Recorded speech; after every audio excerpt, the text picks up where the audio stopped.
Welcome everyone to the inaugural home buying panel discussion for the Northern California market. And just a quick overview of today's session. It will be 40 minutes of the panel talking, and then we're going to have 20 minutes for Q&A. So with that, I'm going to introduce our two panelists today, Ryan Lennox and Evan Mateo. So Ryan, why don't you start us off with a brief introduction? Yeah, sure. Hey, welcome everybody. It's good to have you here on a Saturday. Um, I am Ryan Lennox. I actually studied architecture and urban planning, Master of City Planning at MIT, both master degrees, graduating in 2012. Since then, I've been a real estate agent in San Francisco, which has been wild. I've got to experience many markets at this point. I've built my business into a team of 5 people, which is pretty fun and exciting. We focus primarily on the San Francisco County area, but we do deals in the entire Bay Area, as well as we have an offer out in Tahoe right now, Bolinas, Sonoma County. So we're kind of a little bit all over the place, but primarily focused on San Francisco. And I would say I do about like 30 deals a year, 30 deals a year. So quite knowledgeable. And that's everything from multifamilies to single families, and condos. I live in San Francisco proper with my husband, who is a Harvard guy. So as you can imagine, we have a lot of rivalry going on in our household. But I am proud to say that my 6 and 4 year olds always prefer their MIT sweatshirts over the Harvard ones. Great. So next, Evan, do you mind also introducing yourself?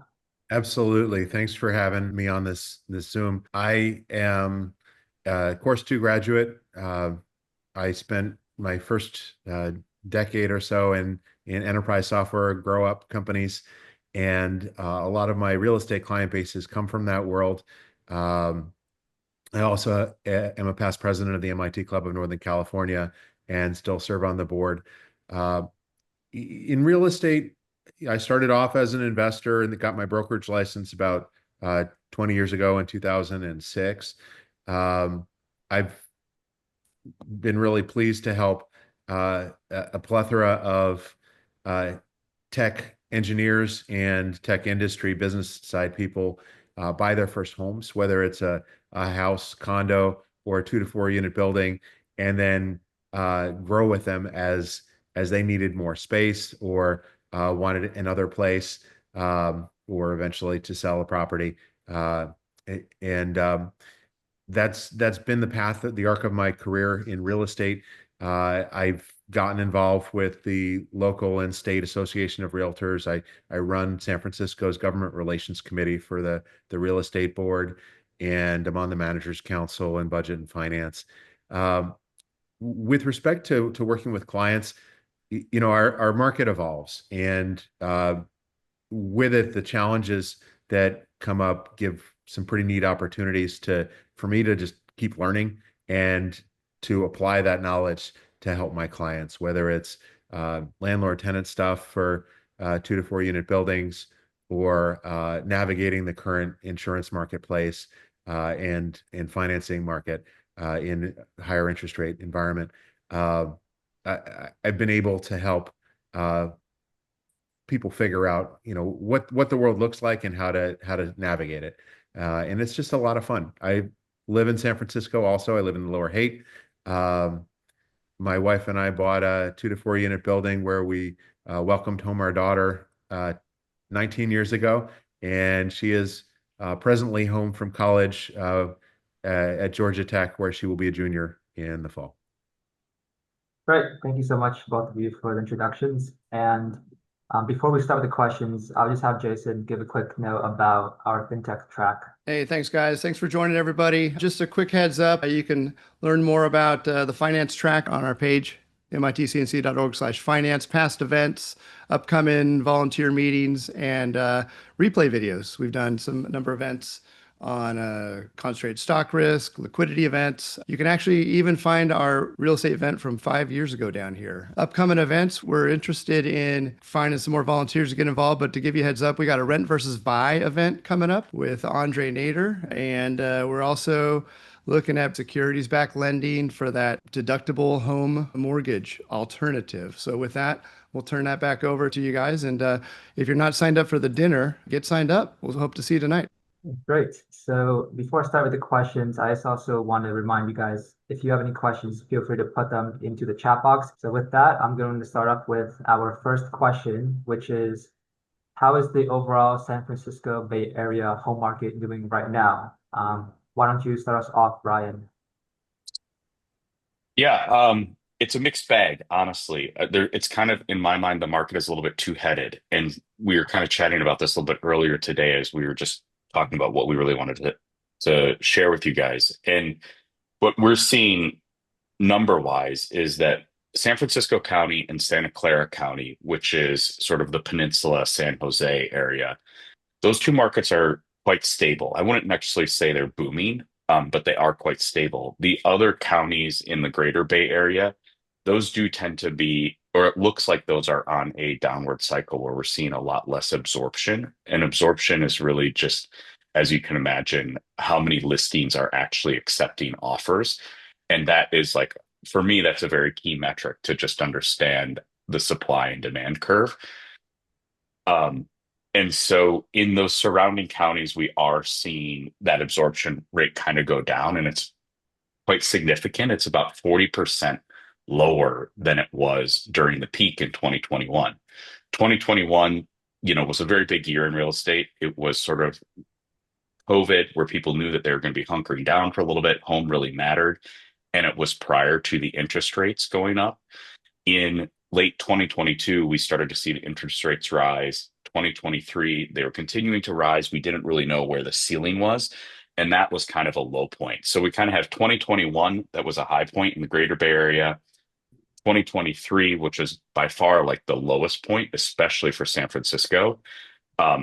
Since then, San Francisco and Santa Clara counties have started to kind of climb out of that, while the other counties seem to be still kind of like waffling around and trying to figure out like where they're going to be and where they're going. I don't know if you have anything else to add, Evan. Yeah, Ryan painted a clear picture, but what I would add is that within a market, so San Francisco, there are submarkets. So while the northeast side, the northeast is strong, and absorption is coming back in Pacific Heights, in Presidio Heights, Lower Pack Heights, areas like the Mission are coming back less quickly.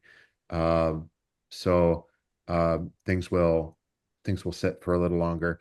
They're coming back, but it's just taking a little bit longer. Down on the peninsula, areas like Palo Alto, which historically have been fevered, are still strong, but a good property coming on market as a single family home isn't immediately going to sell, before it hits the MLS or within the first 2 weeks. You might be the only offer on a home in Palo Alto 2 weeks after it comes out, which is kind of unusual for us in our experience. Okay, great. So that sort of transitions us to talk more about timing the market. With that, is now a good time to buy a home as a primary residence? Why don't you start us off, Evan? Sure. So people often ask, well, is this a good time to buy? When's the right time to buy? Should I time the market? And I will comment on the market dynamics, but please don't lose sight of, particularly if this is a first home, what's going on in your life. So if you've got a growing family and you need to put down roots and your career is taking off, it could be the right time to buy, irrespective of what the market is. If you've got a life event, most of our home purchases in the greater SF Bay are driven by liquidity events. You have the opportunity to buy, and it's a good time. With respect to our current environment, objectively, interest rates have stabilized. They don't look like they're plunging anytime soon. Insurance has been challenging, but it's navigable. and prices are coming back off of a low. So I do think it's a good time to buy. Absorption rates are picking up, but they're not strong yet. And trends in San Francisco, public safety trends and street conditions have been dramatically improving over the last year and look like they will continue to improve.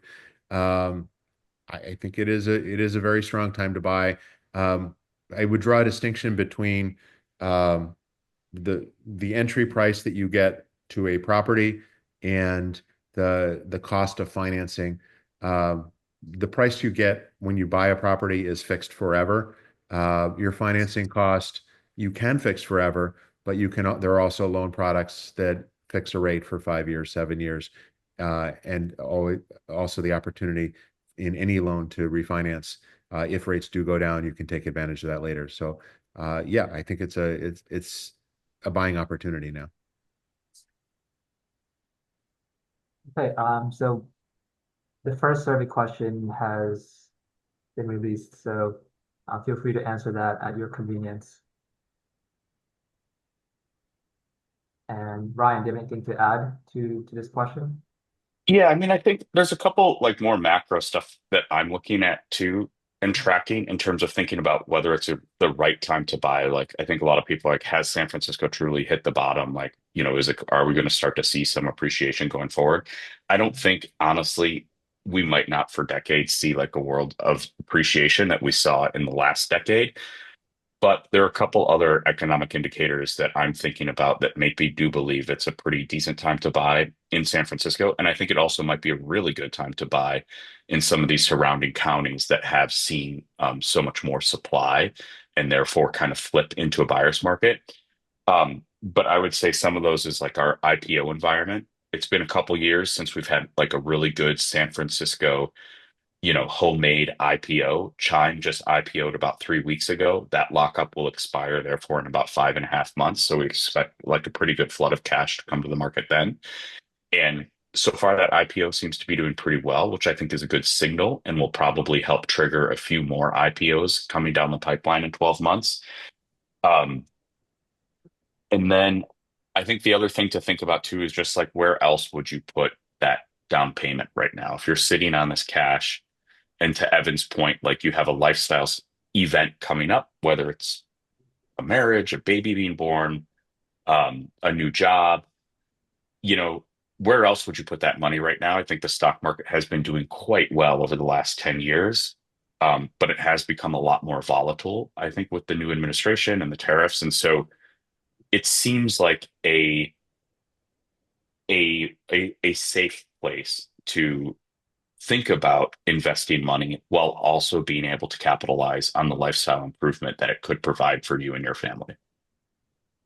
If I could add one more thing to Ryan's comment on the surrounding areas, um, there are quirks in each of these markets. So if anyone on the call has been considering a wine country home, Sonoma County right now is in the process of unwinding a very large portfolio that was part of a Ponzi scheme, and most of that inventory is off market. There are 4 listing agents who are dribbling it out to the market, but as a result of that, the pricing on single family homes in Sonoma County, specifically the city of Sonoma, is super attractive right now. That's an example of a very specific micro market with opportunities. Okay, great. Thank you so much for those two responses. And that sort of reminds me of something I've heard is to date the rate and marry the home. I think both of you sort of alluded to that. So there's definitely, there's if you find the right home, definitely, that's a good option. So the next question would be, what is the best first time home to buy? So maybe, you know, for those looking to buy the first home, starting from they were previously renting, but now they want to buy their first home. Do you have any sort of insights for that? I mean, I think you could go every person is so individual on this. My first purchase was come right after MIT, and I bought a multi-unit in Somerville in Union Square. And I thought it was great. It was an awesome investment. I think, um, there's a lot of tax advantages to buying a multi-unit. You do get a lot of write-offs.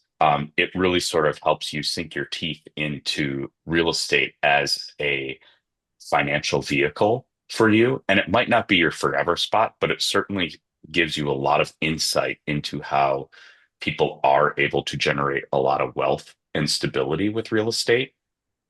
But being a landlord is not for everybody, I recognize. And I certainly have some clients who are very excited about that idea and love me to help them think through that and share my stories, both good and bad, while others just, are very focused on their careers or their professions. And the last thing they want to do is be a landlord. And in those cases, a single family home could be great. There's going to be some ongoing maintenance and stuff that is on your shoulders. But fortunately, in the Bay Area, San Francisco in particular, we also do have like a lot of great condos where, you pay your monthly HOA, which is a cost that has to be figured into your overall purchase price, but you really don't have to lift a finger in terms of management when it comes to maintenance. So every person is individual, but I think what is nice to know is there are options out there so that your individual needs can be met.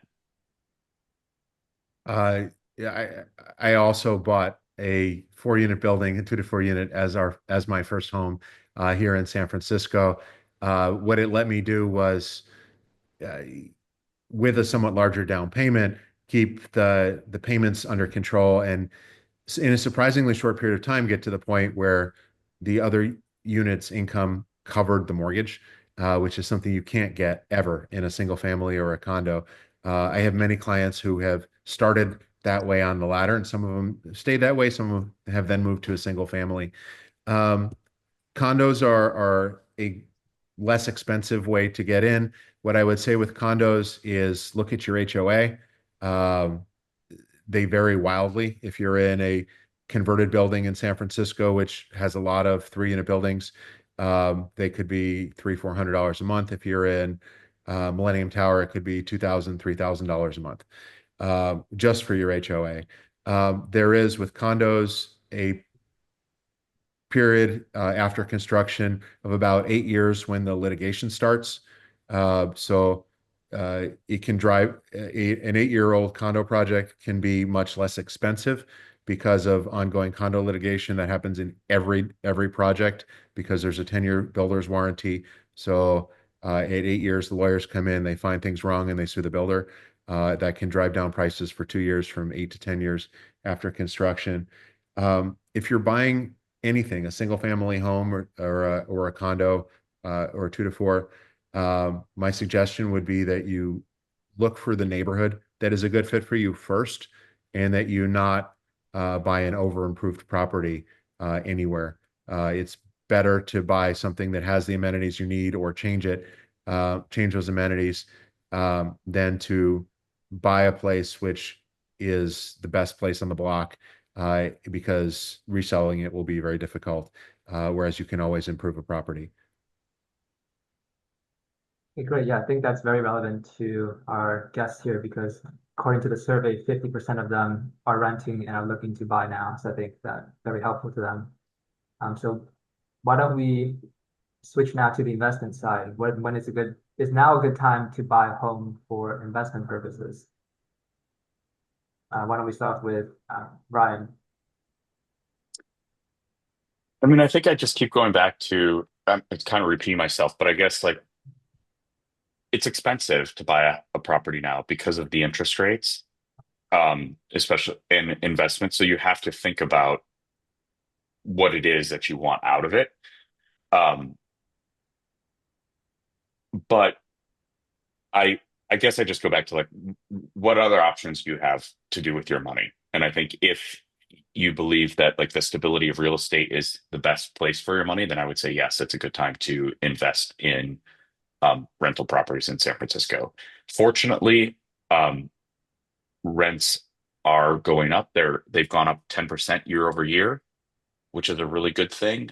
Um, and I largely believe that that is probably driven by sort of the AI boom that we're solidly in right now in San Francisco. So that is, I think, healthy to see in terms of how that makes these investment properties sort of pencil out. Hey, this is Jason. Just on the question on the chat, kind of relevant, just dovetailing off what you said there, Ryan. Kate asking, how much impact do you think AI will have on the Bay Area market? Is there more to add in light of what you just said?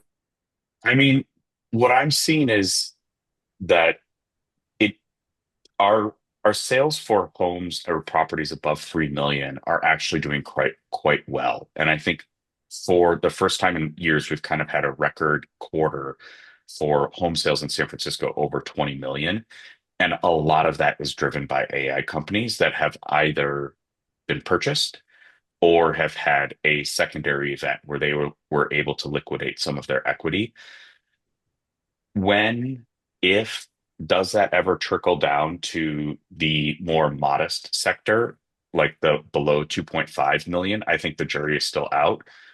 But I am definitely seeing have an impact on that upper sector in terms of sale price. And I do believe that that 10% rental increase is driven by the new jobs that are starting to come to the area and primarily downtown San Francisco.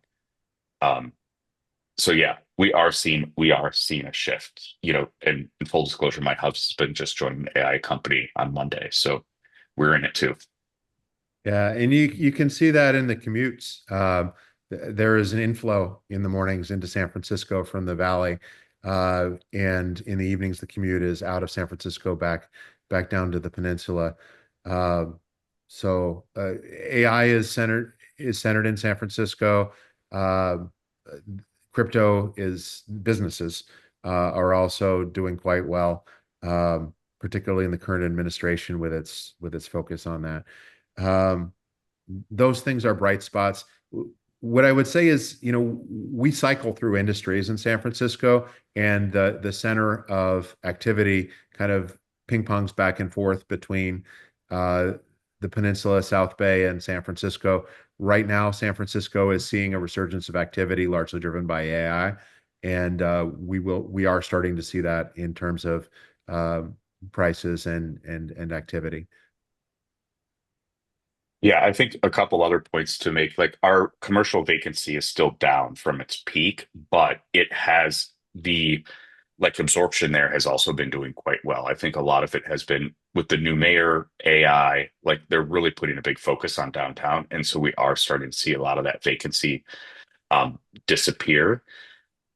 And I think in terms of just kind of following up on a question that was asked in the chat about Los Altos, which is in Santa Clara County, I do think that the Santa Clara County, at the beginning of the conversation, I said Santa Clara County and then San Francisco County are the two counties that haven't really seen this like slump in absorption.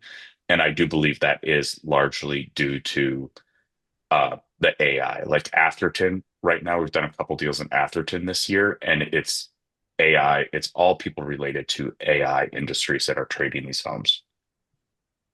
We've got some really good questions in the chat. Richard, would you mind if I pull one out? Sure, go for it. Okay, cool. So Michael says, I'm in San Francisco in an 1,800 square foot SFR single family, need more space. How would you compare expanding a home with an ADU versus trying to move to something bigger, possibly a multifamily? Tax breaks, advantages of both do those approaches entail? Wow, that is a great question. Uh, all right, so trying to unpack that a little bit. Some things that I would think about are conversion of an SFR into a multifamily, which is what happens if you do an ADU, versus a lot split with SB9 and building another single family home on a portion of your current property, but which would be resaleable as a single family home. Or if it is applicable, there's a new law in San Francisco that allows you to condoize an ADU if it's I think it has to be outside your envelope. So that might be an option. What you want to be a little careful about is creating a 2-unit building out of a single family if you're concerned about resale, because a single family is in its own category of value and per square foot is always going to command more of a price than a multi-unit. If you're going to owner occupy it, this matters less. But if you are planning to have tenants in some portion of it, creating that multifamily thing puts you under rent control. Tax breaks, Proposition 13, a statewide law from the, I believe, 1970s, limits the property tax that can be charged to homeowners in California statewide to approximately 1.2% of their purchase price, and very small incremental increases each year, 2% a year. The amount that you're assessed on new construction is going to be a lot less than the increase in property tax that you would incur if you bought a new place. So that argues for improvement. These are some factors to consider. If you're coming to the dinner later, please feel free to pull me aside and ask me about your specific case, or reach out to me or I guess to Ryan, and we can help you explore it further. Hopefully those initial thoughts can be starting point for conversation. Okay, great. Anything to add, Ryan, or should we move on? I think just, construction costs are tough in San Francisco right now. It's one of the most expensive places to build in. And I think that is always going to have to be a consideration. I think it's really hard when I'm helping people who are looking at a fixer up or something. Usually I just have to warn them that if they are going to try to take on a fixer upper or a fixer project or a big renovation, that they might be underwater for like a year or two based on construction costs. But if you love your location, you like the house, you've built a community around that, like it could be worth it for you, but the numbers might not make the most sense. But to Evan's point, once you do that construction, your property taxes are probably only going to increase incrementally versus buying a brand new house, at 3 million and paying property taxes on that 3 million. There's another question in the chat about interest rates and down payments from Allison. I'll start it off, and then Ryan, if you want to add to it, feel free. Prospective first-time home buyer with very good credit, what percentage down payment is really workable? What's the lowest 30-year FHA rate you've seen? How do down payment assistance programs work? And what is the best program available? Okay. My experience is that home purchases in the San Francisco Bay Area are largely driven not by salaries with a 20% down payment or lower as has happened in the past, but generally by events, liquidity events, family events that create some money. So I don't see a lot of people looking for a minimum down payment, but we can comment on that. And in terms of FHA rates, the conforming mortgages have ceilings on price that make them not work for many homes in our market. So look at the FHA guidelines and see what the limit on the size of the mortgage is versus a jumbo and what you can get for that. Ryan, do you want to comment on down payment assistance, FHA rates, and programs available? I mean, there's a handful. I'm kind of glad we're bringing this up. I don't know if we're going to answer that question directly, but yeah, I think in general, the Bay Area, you kind of get priced out of the FHA loans, and you're usually going to be working with a direct bank doing a jumbo loan. But in this new environment with higher interest rates, there are some interesting products out there.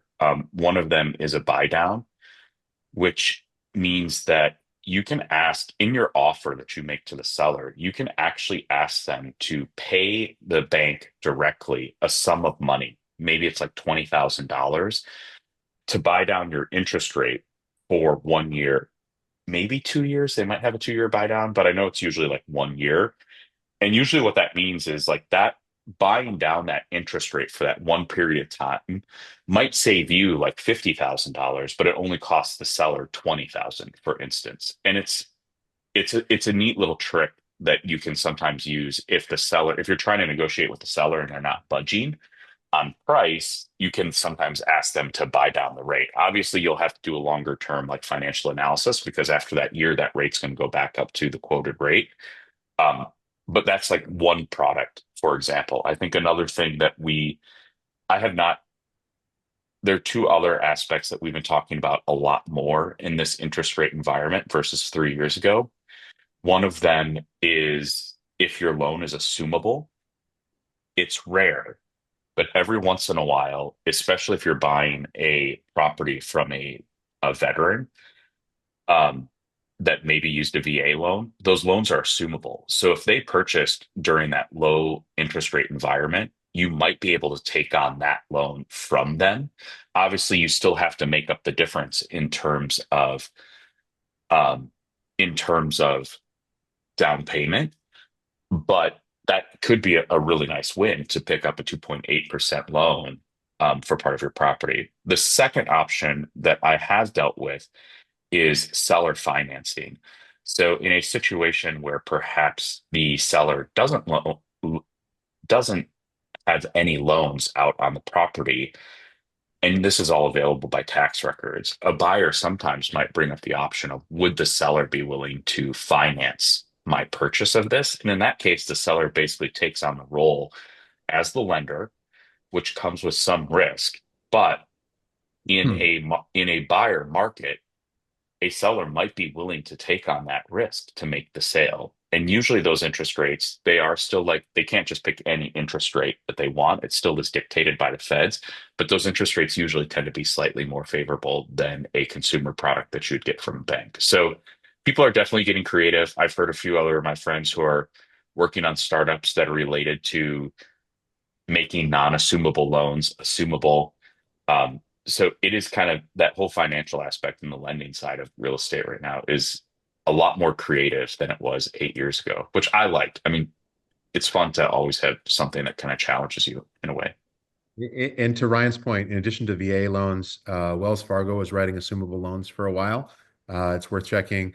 If you're looking for someone with uh, the possibility of offering seller financing, you should be looking for properties that have been sitting on the market for a while where the sellers bought more than 10 years ago and have a lot of equity. The other thing I would add with a commercial product is that um, many banks are offering IO loans. So for a 10-year period, uh, you get the interest only option. So yes, you're not paying down principal, but your cost for the first third of the loan is much, much, much less.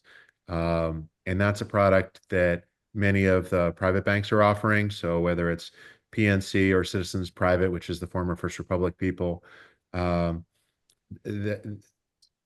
they're routinely offering these loans. You can look at the duration of the rate lock. So a 30-year fixed is always going to be usually going to be more expensive unless there's an inverted rate yield curve than a 5-year or a 7-year fixed. And 5 years is a long time to get your house in order to grow your career to have more capacity to service a loan. And then in the interest only state, that's a 10-year period that gives you a much lower rate. The other thing on financing is if you have a company affiliation with something, let's say your company stock is held at Charles Schwab, and you've got a balance there that you're not intending to sell anytime soon, but it's just sitting there. There are financial providers who will look at that and give you a favorable rate because of it. So in the case of Schwab, Rocket Mortgage is a partner. I'm closing on a transaction on Monday where the buyer has some sum of equities with Charles Schwab, and therefore Rocket Mortgage is giving them a really great rate. Okay, I think we have a couple more questions in the chat, so I'm just gonna go through those real quick. First one is from Sen Kun. For investors, is it easier to get a deal going after off-market listings versus on-market listings or the MLS? The age-old question.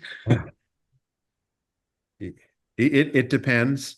Um, if you're going after off-market listings, I would say find a way to generate them yourself. I had a client a few years ago who wanted to live in a very specific part of San Francisco, up on a hill, overlooking Dolores Park, where there was no inventory. I think 4 homes had sold in the preceding 15 years in this kind of large area, but it was very popular. So we canvassed. We wrote a letter, which I had him sign, and did stuffed mailboxes in this area, and generated a property for him to buy. There are kind of off MLS, um, you know, listings, but not on the MLS. And to date, I've seen those mostly be overpriced properties that are just testing price point. I don't advise it, unless you see something you like and then want to be aware of it for when it comes to the MLS and they get actual market feedback.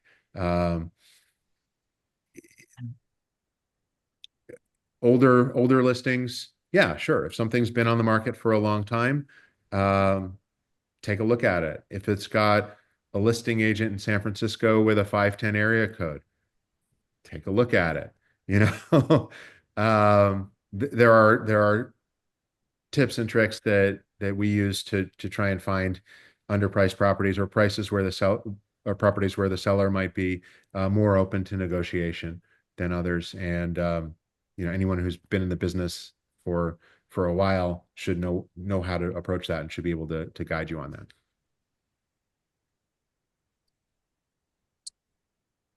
But be careful of something being, off market when it's really just, Compass saying, hey, we're not holding it on the MLS, but it's broadly exposed to all of our Compass people, and we're telling you it's a good deal because it's not on the MLS. Maybe.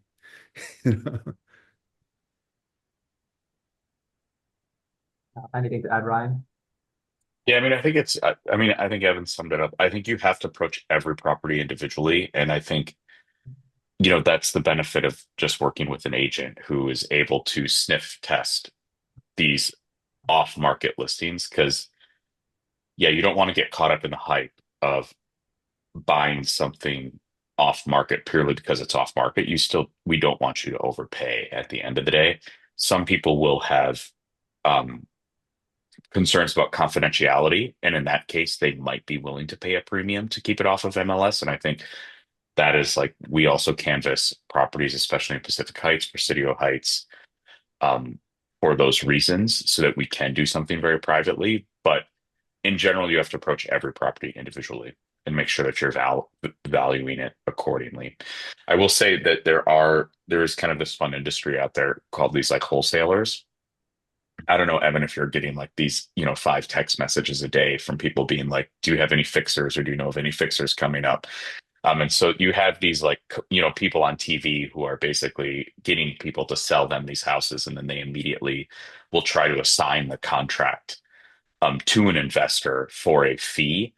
And it's been fun watching that over the last 12 months, because it's been pretty incredible the volume of texts and calls that I've been getting looking for these fixers, which I think you shrug it off. You're kind of like, well, why wouldn't I just list this myself rather than selling it to you for a discount? But I think the way I read that is that there are a lot of eyeballs on the San Francisco Greater Bay Area right now in terms of 12, 18-month appreciation, because there are a lot of people out there trying to buy up these fixers to flip them and sell them.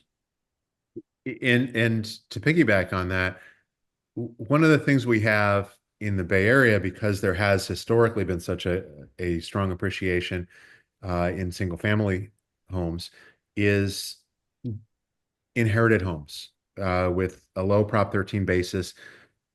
The law has changed now, so it's harder to inherit a low tax basis, but you have people who are sitting on homes where they're paying nothing in property tax because their parents bought it 40, 50 years ago. and they've got tons of equity. They don't have a loan. So, those are the targets of these outreaches. Hey, can I buy it cheap? Ryan, get the downstream of that also, which is, hey, can I interest you in these properties? And you tell them, what your areas of San Francisco you're interested in. They send you stuff from Ohio and Kentucky and whatever they have. And they hope that they can get someone to bite. Okay, great.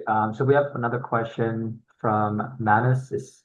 What is your experience in multifamily units? Do you recommend only buying properties without any tenants in SF or Berkeley? Oh, can I take this one? Sure. Yeah. All right. So I do a lot of business in 2 to 4 unit properties and a not insignificant amount in 5+. And in San Francisco, I've worked down in Mountain View for sold duplexes down there. Rent control is a thing. It's here to stay. And I've historically looked at that as a tremendous opportunity because anytime you have massive overregulation, there are distortions in the market. And is just a small example of that. When my wife and I bought our home, it's a 4 unit home, it was priced to account for the protected tenant who was living in one of the units. He'd worked in the Hunters Point shipyards. He was elderly. And it's okay. We accepted it was priced in. When he passed away, we were able to remodel that unit and create a market rate unit out of it. And the value of the building shot through the roof.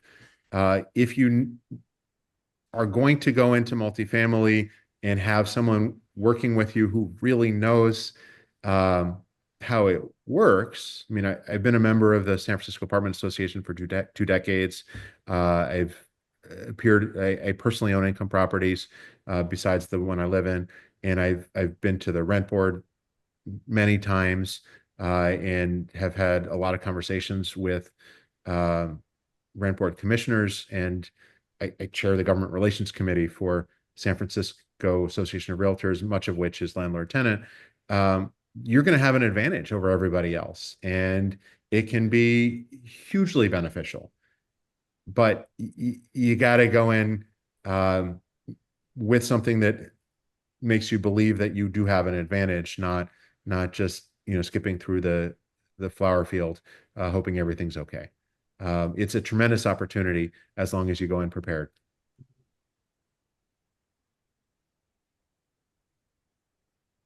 Anything to add, Ryan? No, it's great. I think it's very true. Okay, great. And then another question from Kenneth. Are you seeing any financing instruments other than HELOC that are attractive for ADU construction? Boy. ADU construction is tough. You know, I'm presently building some ADUs. They've been a long time in construction. The city is very challenging, as Ryan mentioned earlier. Construction costs are through the roof. Permitting, the new mayor is trying to streamline it, but it still remains Byzantine, trying to navigate it. Most people finance ADUs with cash or a HELOC from something else. You can try to get a construction loan based upon future value, but it is very, very difficult. What I would say with an ADU is figure out why you're doing it. Are you doing it to accommodate extended family, which is, in my view, really the only reason to do an ADU in a single family home? Or are you trying to do something for investment? In my case, I'm adding 5 ADUs to a 7-unit building, makes it a 12-unit building. That's different, and there's some economies of scale that you just don't get when you're adding 1 ADU. So figure out why you're doing it, and then if it's for your own use or for your family's use, maybe a HELOC makes sense. but you're probably not going to get construction financing for it. If it's for rental purposes, maybe, but that process is difficult. Construction loans have high rates. They have terms which you won't like in terms of when the money is available, what you have to prove to get draws, and it adds quite a bit of administrative overhead. Yeah, I think that's great. I would just want to echo again, like my general rule of thumb for a single family home is keep it a single family home. And so, I agree. If you're already in a 3-unit building and you have a garage space that is never used and you're like, let's turn that into an ADU and get some income, go for it. But if you're in a 2-unit or a single family, I would caution you from adding an additional unit. And to add color to that, going from a single family home to a 2-unit is fraught. If you're going to do it, look at whether you can SB9 split the lot and build another home on its own separately alienable, separately saleable lot. Going from a 4-unit to a 5-unit puts you into commercial land. Do not do it. I can explain later why that's a terrible idea, but you never want to go from 4 to more than 4 if you can help it. Okay, so we just have one more quick question about the NACA, Neighborhood Assistance Corporation of America. What do you think about this program and other similar organizations? I'm not familiar with it. I've never heard of it. Okay, no problem. So we can go back to the original questions. If anyone has any more questions, feel free to put them in the chat. So we talked a lot about timing the market, financing options, and different multifamily units. Why don't we talk a bit more about prices? So where are we in prices? How much? We talked a bit when we were discussing AI, but where are we in terms of prices? How much have prices fallen, and where do you think they'll be going next? Ryan, do you want to share? Yeah, sure. Like I said, San Francisco prices, their peak was in 2021, and based on neighborhood, there's a big difference. So, like Evan already kind of mentioned, the north side of town, Pacific Heights, Presidio Heights, Cal Hollow, Marina, both single family homes and condos actually are about the same as they were in 2021. Um, in the other neighborhoods, Noe Valley, Castro, Clarendon Heights, Sunset, those neighborhoods definitely peaked in 2021. It seems like we're about maybe 10% below that peak, but the medium sales price this year versus last year is up by about 3.5% across the board. So it seems like we kind of troughed out maybe in 2023 and we're starting to slowly crawl out of it.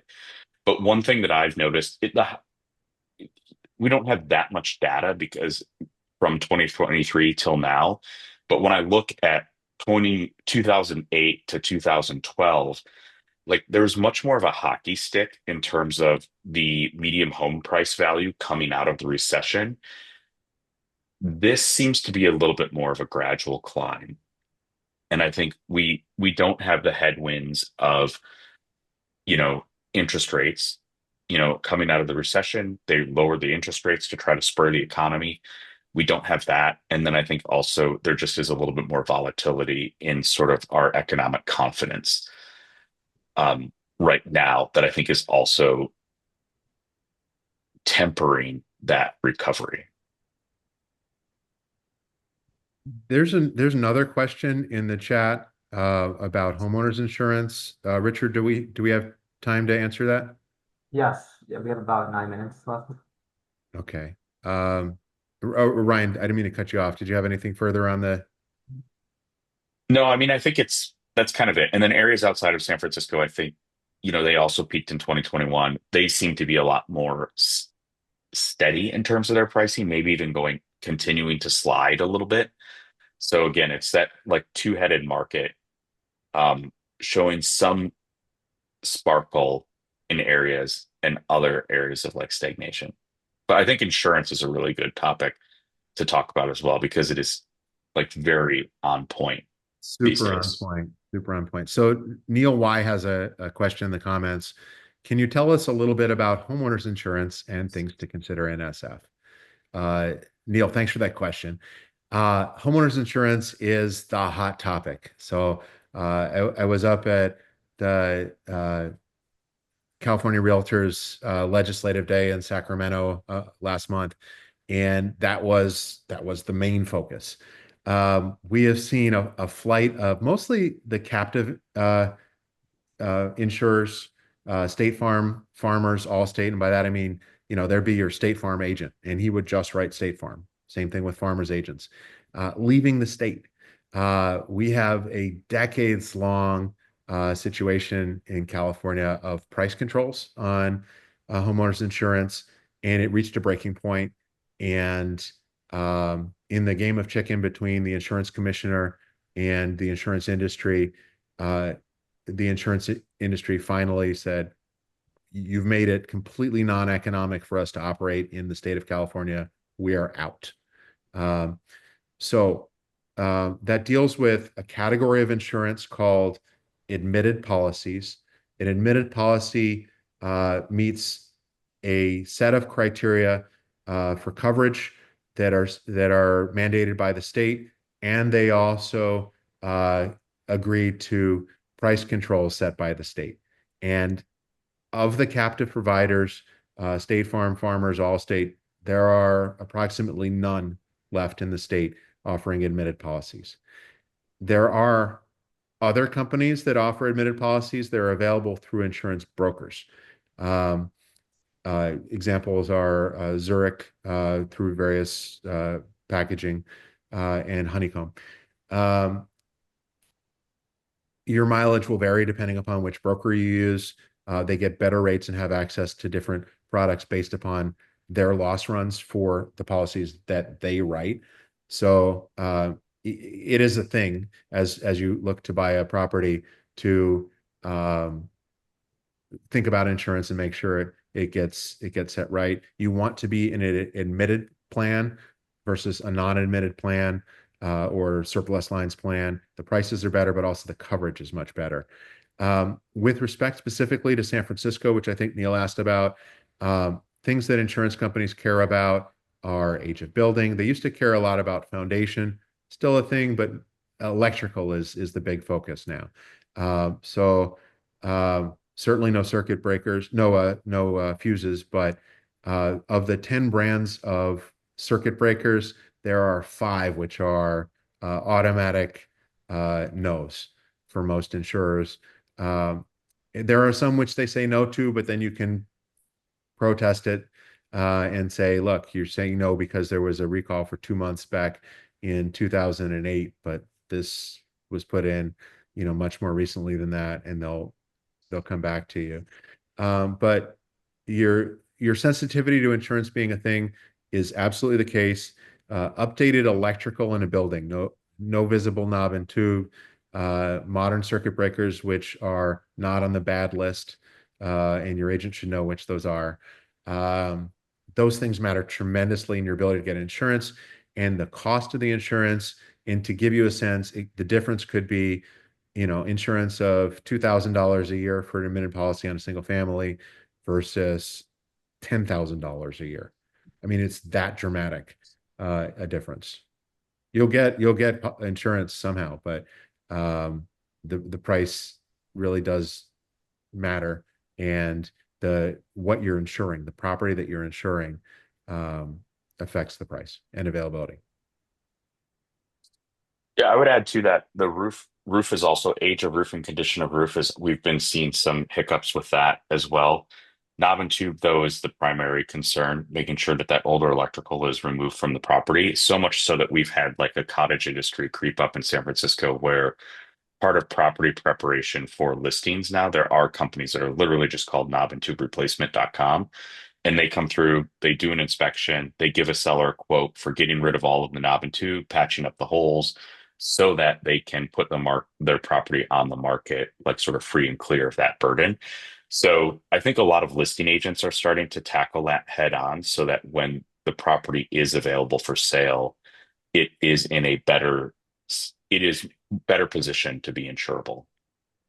But it's definitely something. And also, what's interesting is in the last 2 years, the San Francisco Purchase Agreement, which is a default 7-page purchase agreement, now has a built-in insurance contingency, which we didn't even was never there 3 years ago, and now it's default in there. You have to physically like remove it from the purchase agreement if you feel comfortable at the time of making the offer that you will be able to get insurance. And I'm finding on the listing side that I have to sometimes coach buyer's agents. Um, so, a buyer will come with a buyer's agent thinking that they can use their AAA insurance, and the buyer's agent doesn't know any better. And surprisingly, AAA says no. So then we're in a scramble. And what I've started doing is saying, hey, why don't you call my insurance broker? Adobe brokers out of Morgan Hill or whoever. And I don't have to be involved. Just tell them what you want and they will give you some options. And if you're happy with them, I know that they will only provide options that can deliver. So sometimes it takes more work to make sure that the counterparty in a transaction is getting what they need for their client. And I'm happy to help with that in any transaction I'm involved in. Okay, I think with that, we are at the end of our time. So I guess I want to thank both our panelists, Ryan and Evan, so much for their time and insights. And also, Jason, do you want to mention something more about the dinner tonight? Yeah, the make sure you guys RSVP if you're not signed up. It's in Mountain View. It's same spot we had that from our event in March. So informal, great parking, easy access.